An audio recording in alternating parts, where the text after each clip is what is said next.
À tous, on se retrouve pour notre nouvelle vidéo. C'est Spider Watty de comble. Enfin Spider Watty 1, j'ai changé le nom de ma chaîne. Voilà. C'est une vidéo un peu particulière car ma tati, en fait j'ai 25 ans de mariage. 25 ans, enfin. Voilà, je vais faire une petite vidéo sur Tortue Ninja Legend. Si ça voudra bien, parce que la dernière fois ça m'a mis réessayer, ça m'a saoulé. Donc j'ai relancé le jeu, j'ai relancé le jeu et ben voilà, on va voir si ça marche. J'aimerais essayer et que ça marche, j'aimerais.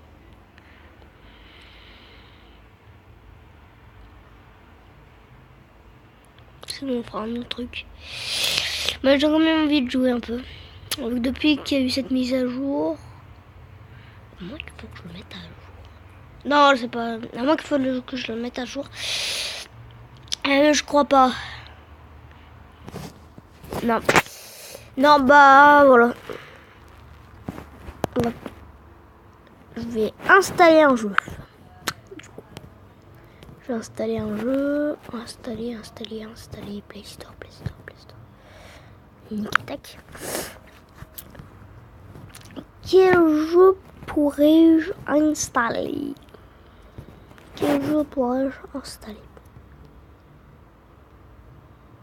Dites-moi dans les commentaires. Conseillez-moi un jeu assez bien. Pas trop comme ce jeu de merde.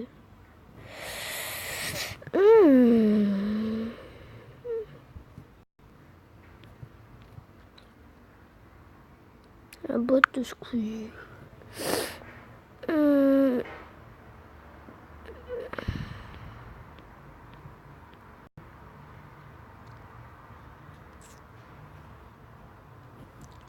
Non.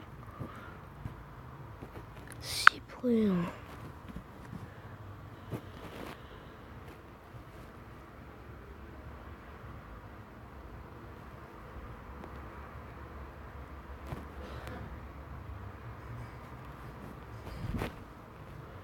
Après une autre.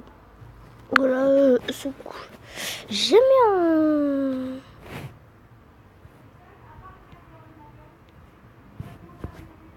D'accord.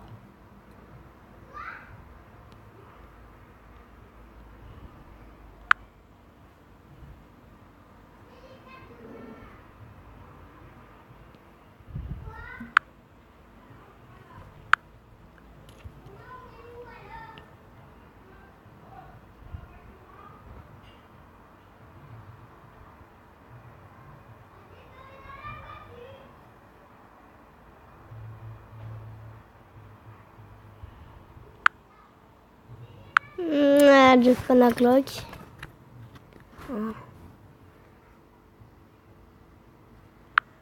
Ils ont plus. Il vaut combien? Ah, 4, 6. Ah oui, Mamadou. Ok, ta mère. 3, c'est de revoir. Tapis S. Application.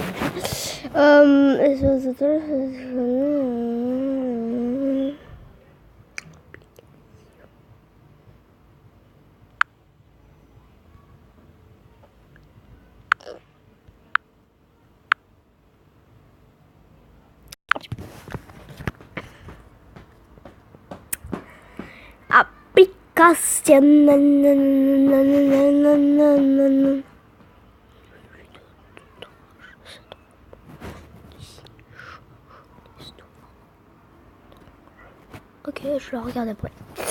On va regarder ces trucs. Alors ça, tu joues jamais.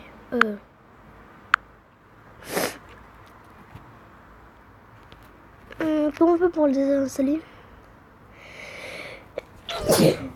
Pardon, excusez-moi. Désinstaller. Ok. Désinstallation, c'est fait. Ça, je joue jamais.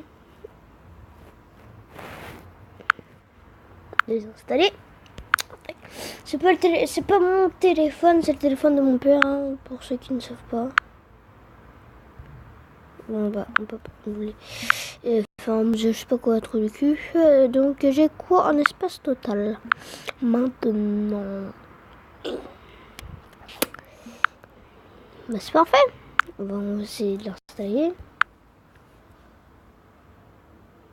Ah bah quoi ça marche? Ah déjà. En fait c'est des grosses insultes.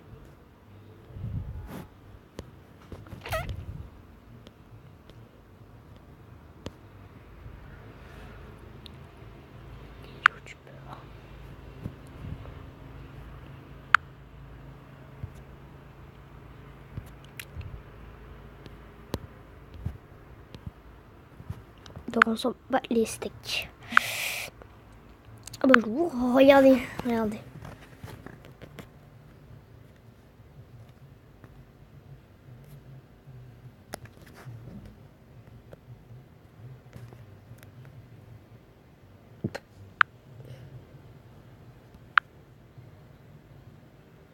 Ok ta mère.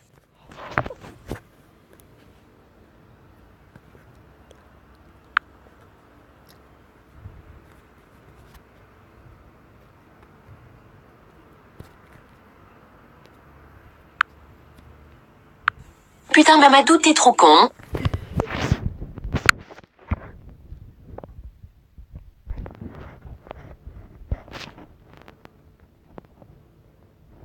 Une carotte dans le cul ou quoi? Tu fouettes de la gueule. Ta gueule.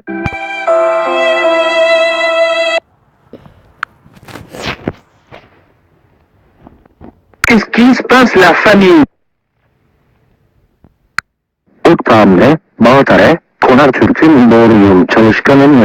Matin, j'ai joué au foot avec pour non personnel.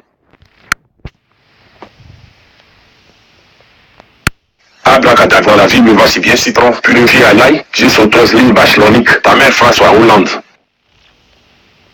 Wesh, face de rat. Voilà.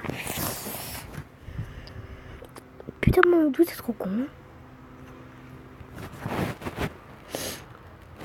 Amadou avait mal dans sa maman lui ma doudou vas-tu laver les dents?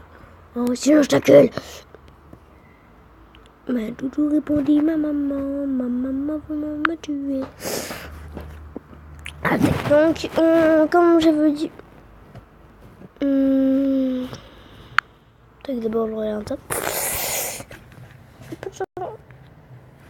Yo les trashers, la fin de l'humanité est proche et le début de l'ère robotique arrive. Bon ok, on exagère un peu là, mais en fait pas tant que ça. Les robots sont de plus en plus présents dans notre société de consommation actuelle, que ce soit des intelligences artificielles comme Akinator ou bien des robots domestiques tels que les aspirateurs. Mais ces derniers commencent à ressembler à l'homme, voire un petit peu trop en fait. Du coup aujourd'hui avec la vidéo, on va faire un petit historique de l'avancée robotique de ses origines jusqu'au 21e siècle. Les origines.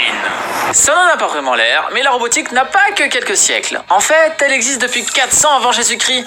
Et ouais, c'est assez impressionnant. Son nom à ce premier robot est la colombe volante d'Archytas de Tarente. Bon, calmez-vous, on n'est pas devant Wall-E là, hein. Ça reste un petit oiseau de bois, mais qui est tout de même capable de voler en étant propulsé grâce à la vapeur. Et oui, on est loin de la cybernétique pour le moment. Bon, par contre, impossible de vous montrer à quoi il ressemblait à l'époque, car il n'y a aucun vestige ni même représentation de ce piaf qui a été retrouvé. Pour ce qui est du premier humanoïde, par contre, c'est Léonard de Vinci qui en était le premier auteur, avec un chevalier en armure en 1495, soit presque 2000 ans après notre précédente invention. Mais quant à lui, il avait bien plus de fonctionnalités et c'était incroyable. Il pouvait s'asseoir, relever sa visière, bouger ses bras et...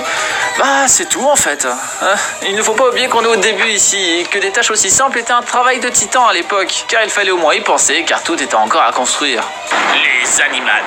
Ok, parlons maintenant plus spécifiquement de chaque espèce. Commençons par les animaux, et non, on ne va pas parler d'animatronics ici, hein. Désolé les fans de FNAF, mais plutôt d'animat, un terme créé pour ces derniers en 1985. Léonard de Vinci, encore lui, avait créé un animat de Lyon en 1515, qui a été d'ailleurs remis au goût du jour en 2010. Et à partir de là, toute la ménagerie y passe, canards, serpents, geckos, mais ça reste des robots qui essaient d'imiter l'animal d'origine. Ce n'était tout de même pas très fameux, ça n'allait pas vraiment loin. Mais à notre ère du 21e siècle, on en arrive presque au cas contraire. Commençons par un des plus connus, Cheetah. Oui, c'est guépard en anglais, hein, vive l'originalité.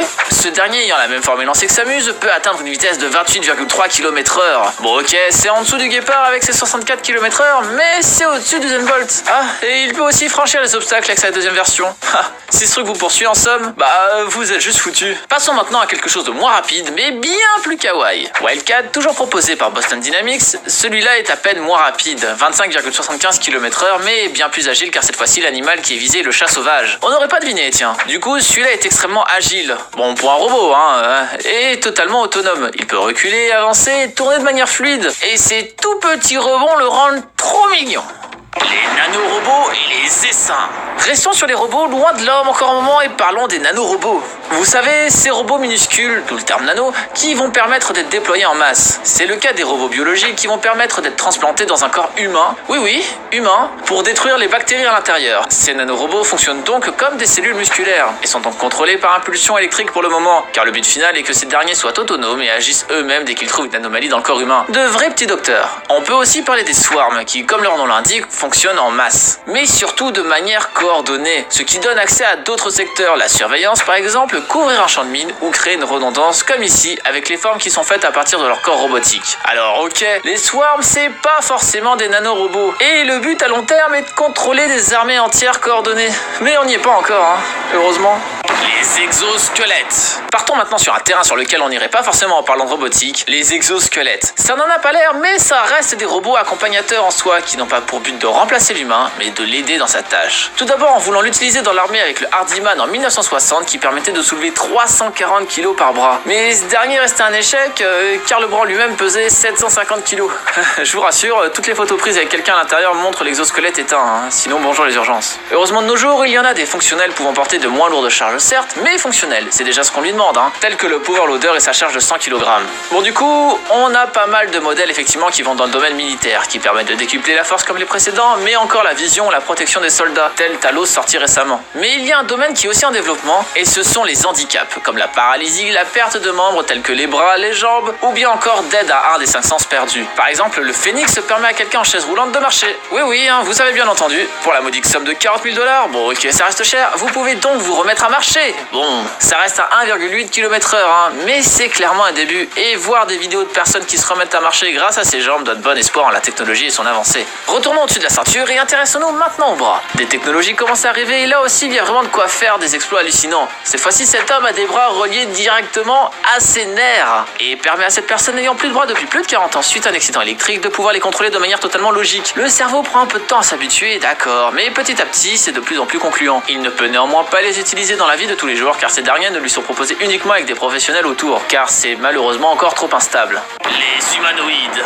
Après avoir parlé des robots accompagnant l'être humain, parlons de ceux qui vont le remplacer. Le plus connu, vous le connaissez tous je pense, et c'est Atlas. Ce robot bipède humanoïde, encore une fois Boston Dynamics pour changer, pouvant se déplacer de manière autonome.